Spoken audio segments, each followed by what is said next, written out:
Hi.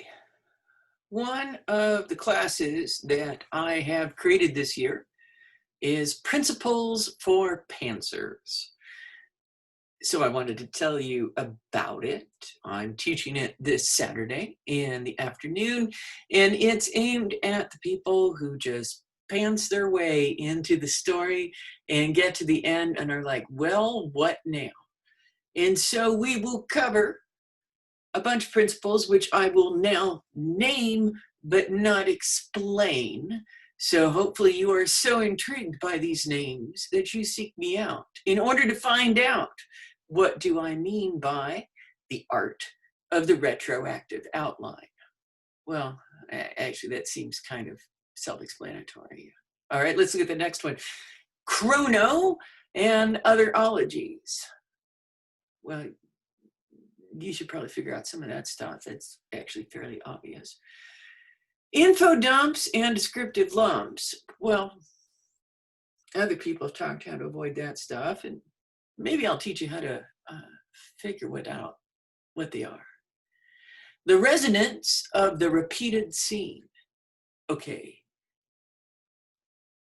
what could I possibly be going to be saying in that? Memory and its discontents.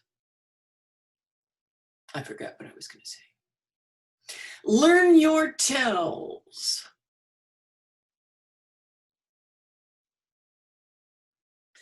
Your darlings are particularly vulnerable. Well, we all knew that. Changing your mind is okay. Well, that's actually something people don't usually understand. Scenes are for now, chapters are for later. I'm actually kind of proud of that one, mainly because it took me longer than I think just about every other writer I know to figure out that scenes and chapters were different things. All right. The saggy baggy scene / mishmash / thing. Wow, and I'm pretty sure if you're a pantser, you know exactly what I mean, which is just that big old word lump where you're like, what do I do with this now? All right, we're almost done.